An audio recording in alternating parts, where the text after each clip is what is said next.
या 365व्या वाचक संवादाचे अध्यक्ष प्राचार्य जाधव सर, सूत्रसंचलन करणारे मुरलीधर जाधव सर, आमचे आदर्श ज्यांच्या प्रेरणेने मी हे पुस्तक वाचलेलं आहे असे राष्ट्रपती पुरस्कार प्राप्त शिक्षक रुपे गुरुजी, महाराष्ट्र अंधश्रद्धा निर्मूलन समितीचे आमचे कार्याध्यक्ष विजयकुमार पाटील सर, जिल्ह्याचे उपाध्यक्ष बाबूराव माशाळकर सर, या सभागृहात उपस्थित असलेली माझी पत्नी सौ सुनीता, उपस्थित सर्व मित्र,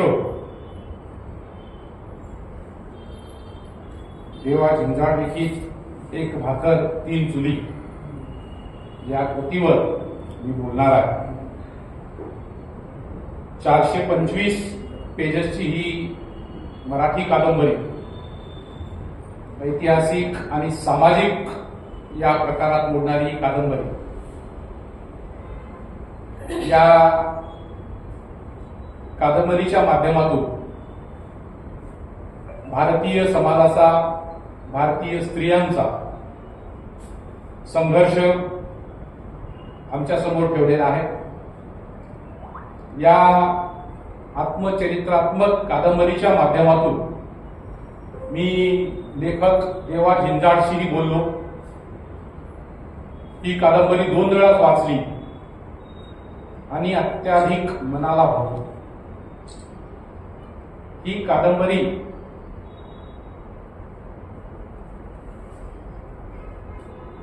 वाचत असताना मला माझ्या आईची आठवण आहे. कादंबरी वाचत असताना प्रत्येक प्रकरणामध्ये मी रडत गेलो. कादंबरी जरी असली, याच्यामध्ये कल्पना जरी असली, तरीही हा आत्मचरित्रात्मक कादंबरीचा प्रकार आहे. 1 ते 19 भागापर्यंत या कादंबरीमध्ये लेखकाने आपल्या आईचा, आपल्या आजीच्या जीवनाचा संघर्ष व्यक्त केलेला आहे.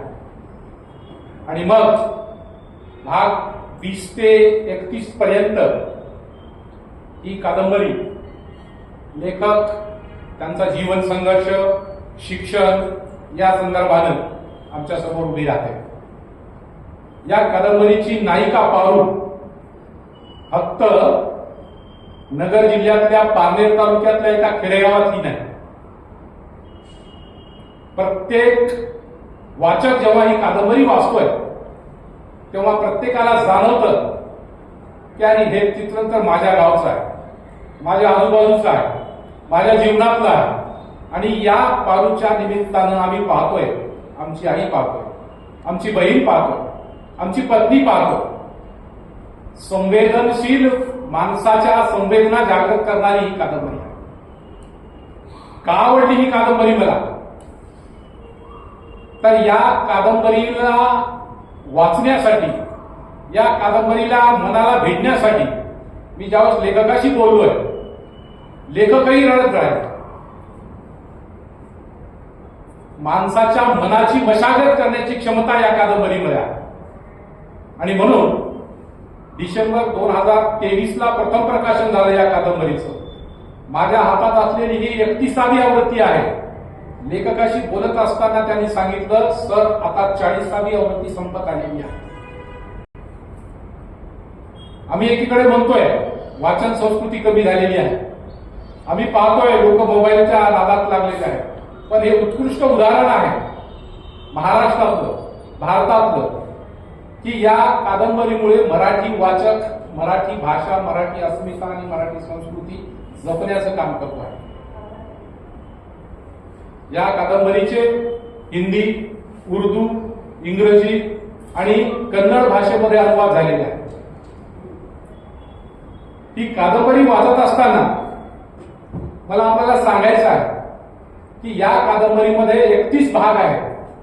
प्रत्येक भाग अर्थपूर्ण आहे, प्रत्येक शीर्षकाला अर्थ आहे. लेखकांनी सांगितलं मी 150 शीर्षक लिहून काढले आणि वाचत असताना, मी ही कादंबरी वाचत असताना मी त्या प्रकरणाच्या मजकुराशी मिळतं जुळतं असं शीर्षक निवडलेलं आहे.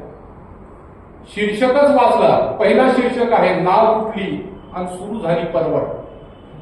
3 पिढ्यांचा संघर्ष आहे या कादंबरीमध्ये आणि 3 पिढ्यांचा संघर्ष असताना नायिका जी पारू आहे, नायिका पारूच्या जन्मापासूनची ही कहाणी आहे.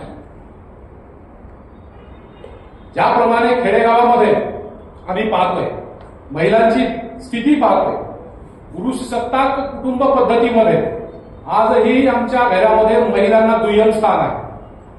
आजही तिच्याकडे आम्ही एक शरीर म्हणून पाहतोय. आजही तिची स्थिती बदललेली नाही. आम्ही आधुनिक झालो, उत्तर आधुनिकतेकडे गेलो, पण महिला आजही रूढी आणि परंपरेच्या नावानं ग्रासल्या जातात. आमचा समाज, पुरुष सत्ताक समाज, तिला पुनर्विवाह करण्याची अनुमती देत नाही. तिच्या मनाचा कधीही विचार करत नाही. कधीही तिला विचारून तिचं लग्न ठरवत नाही. या कादंबरीतील नायिकेचा जो सासरा आहे रंग्या नावाचा, तो माझी जबाबदारी आहे असं समजून वयाच्या 10व्या वर्षी पारूचं लग्न जुळवून देतोय. पारूचं लग्न जुळवून देतोय आणि मग त्या मुलाचा, वयाचा, पारूच्या मनाचा, पारूच्या आई वडिलाचा कुठलाही विचार न घेता पारूचं लग्न आपल्या वयापेक्षा 5 पट व्यक्तीशी या रंग्यानं जुळवून दिलेलं आहे. रंग्या खूप हेकेखोर आहे. ज्याप्रमाणे आमच्या परिवारामध्ये सासरा असतो, सासऱ्याच्या भूमिकेत आम्ही असतो. घरातील महिलेला पायातील वाहन समजणारा हा रंग्या, तिच्या कुठल्याही मनाचा, तिच्या कुठल्याही भावनेचा विचार न करणारा हा रंग्या व्याज घेऊन, म्हणजे ज्याप्रमाणे आम्ही हुंडा मुलींना देतो त्याप्रमाणे दुसऱ्यांदा, तिसऱ्यांदा किंवा उपवर मुलाशी लग्न लावत असताना त्याच्या बदल्यामध्ये 4 खंड्या गहू घेऊन, काही रक्कम घेऊन रंग्यानं अक्षरशः आपल्या नातीला विकलेला आहे. त्याच्याही पूर्वीचा प्रसंग आम्हाला आठवणं गरजेचं आहे. त्याच्याही पूर्वीचा प्रसंग आपल्यासमोर ठेवणं गरजेचं आहे. पारूची आई शेतामध्ये काम करते. 9 महिने झालेले आहेत. पोट दुखतं आहे, पण आजचा दिवस तरी काम करावं लागेल आणि आजचा दिवस काम केल्यानंतर मला 4 पैसे मिळतील या हेतूने पोट दुखत असताना सुद्धा पारूची आई शेतामध्ये गेलेली आहे. दिवसभर कामाला कष्ट करते. अचानक कळा सुरू झाल्या. सोबतच्या बायका ओरडायला लागल्या, मदतीला धावल्या आणि मग त्यातली एक जाऊन गावात पळत पळत जाऊन दायनीला बोलून आणण्याचं काम करते. दायनीला बोलून आणत असताना, सुईनीला बोलून आणत असताना तिची सासू म्हणजे पारूची आजी त्या सुईनीला हटकते. कुठं चालली ग? नाही जायचं, कारण सासू सुनेचं नातं पहा. सासू ही खूप म्हणजे स्त्रियांच्या शत्रू असतात.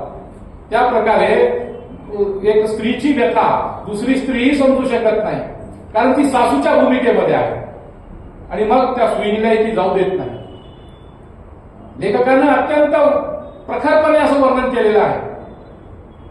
शेतामध्ये हे वर्णन प्रचंड हाल अपेष्टा, उघड रान आहे आणि त्या रानामध्ये प्रसव वेदनेनं तडपत तडपत अखेरची पारू आणि पारूचा जन्म झालेला आहे.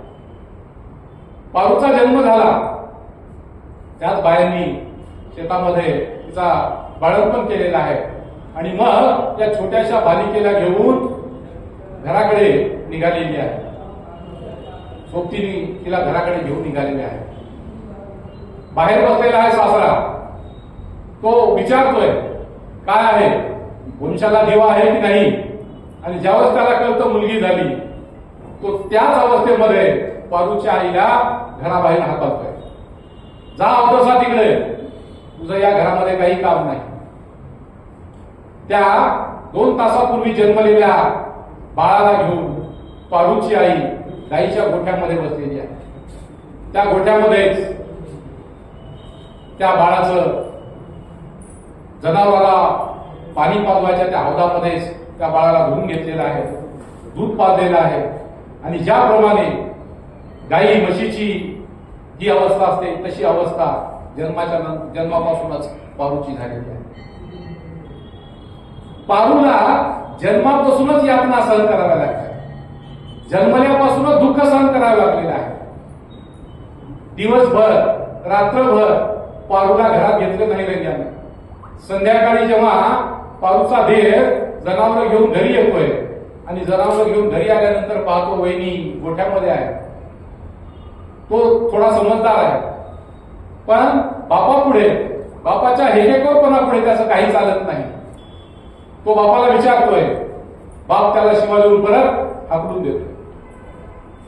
पारूचा नवरा बाहेर गावी गेलेला आहे लोकांची लाकडं फोडण्यासाठी. त्या दिवशी तो तिथंच राहतोय. रात्रभर पारूला, नवजात जन्मलेल्या या बाळाला घेऊन रात्रभर गाईच्या गोठ्यामध्ये तिच्या आईनं रात्रभर काढलेली आहे. कुठली काही